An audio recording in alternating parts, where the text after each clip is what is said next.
అందరికీ నమస్తే అండి. అండ్ మీ అందరికీ కూడా తెలుసు, ఫస్ట్ ఆఫ్ ఆల్ మీడియా మిత్రులందరికీ కూడా చాలా చాలా థ్యాంక్స్. ఒక ఆల్మోస్ట్ 13-14 డేస్గా రన్ అవుతుంది.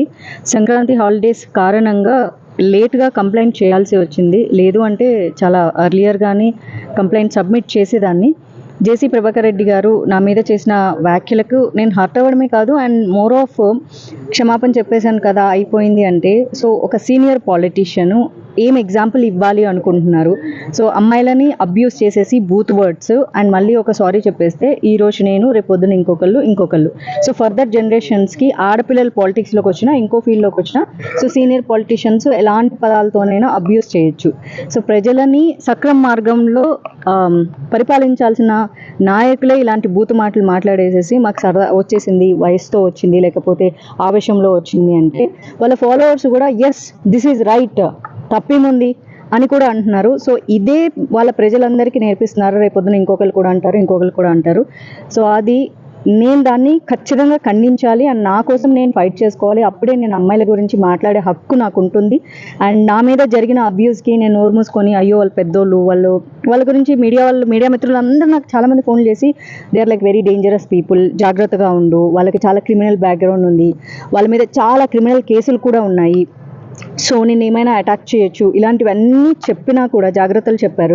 సో నిన్న మొన్న ఇంటర్వ్యూకి వెళ్ళినప్పుడు కూడా నాకు సేమ్ చెప్పారు, జాగ్రత్తగా ఉండు, they are very dangerous people అని. సో అంత డేంజరస్ పీపుల్ ఉన్నప్పుడు సో మాధవీల తన అమ్మాయి నోరు మూసుకొని సైలెంట్గా ఉంటే రేపొద్దున అసలు ఆడపిల్లలు మీరు ధైర్యంగా ఉండని చెప్పే రైట్ నాకు లేని కారణంగా సో అది నాకు నేను ఛాలెంజింగ్గా తీసుకొని సో కమిషనర్ గారికి కంప్లైంట్ చేయడం జరిగింది.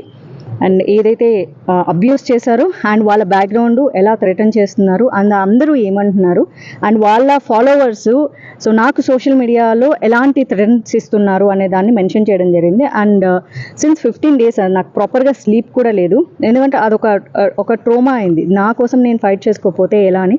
అండ్ నా పేరెంట్స్ కూడా చాలా భయపడ్డారు. సో ఈరోజు కమిషనర్ గారికి 2 కంప్లైంట్స్ ఫైల్ చేయడం జరిగింది. యాజ్ ఎ ఉమెన్గా నా మీద ఏం జరిగిందో అదొకటి. So she Smita Rashtriya Hindu Yuva Vahini which is runs by Rajnath Singh గారి ఆధ్వర్యంలో రన్ అవుతుంది. And I'm the Telangana spokesperson and she is the national vice president. So తను కూడా సో నా మీద జరిగిన దానికి కంప్లైంట్ రైజ్ చేయడం జరిగింది. సో ఒక స్ట్రాంగ్గా అన్ని వైపుల నుంచి కూడా నేను కమిషన్కి కంప్లైంట్ ఇచ్చా, హ్యూమన్ రైట్స్కి ఇచ్చా, అండ్ ఇప్పుడు కమిషనర్కి ఇచ్చా, అండ్ ఇప్పుడు పోలీస్ కంప్లైంట్ ఎఫ్ఐఆర్ ఫైల్ చేయబోతున్నాను. సో నెక్స్ట్ స్టెప్ అదే, ఒకసారి మిమ్మల్ని అడ్రస్ చేద్దామని చెప్పి వచ్చాను. వీడియో చేశాను, ఆయన ఎలాంటి పదాలు యూజ్ చేశారు అండ్ దానివల్ల నేను నా ఫ్యామిలీ ఎలాంటి ట్రోమాకి గురయ్యామో. ఎందుకంటే మా చుట్టాలందరూ కూడా ఫోన్ చేసి వాళ్ళు ఎంత డేంజరస్ పీపుల్ అని మా పేరెంట్స్కి చెప్పడం జరిగింది. ఒక రకంగా అది ఎమోషనల్ థ్రెటనింగ్. సో వాళ్ళు డిప్రెషన్లోకి వెళ్ళిపోయారు. అది చూసి నేను డిప్రెషన్లోకి వెళ్ళిపోయాను. Because my family is my strength. So అమ్మ నాన్న వయసు అయిపోతున్న వాళ్ళంతా డిప్రెషన్లోకి వెళ్ళిపోతే నాకున్న ఒకే స్ట్రెంత్ నా పేరెంట్స్. సో వాళ్ళ దగ్గర నుంచి థ్రెటన్స్ అండ్ సోషల్ మీడియాలో చాలా థ్రెటన్స్ వస్తున్నాయి నాకు.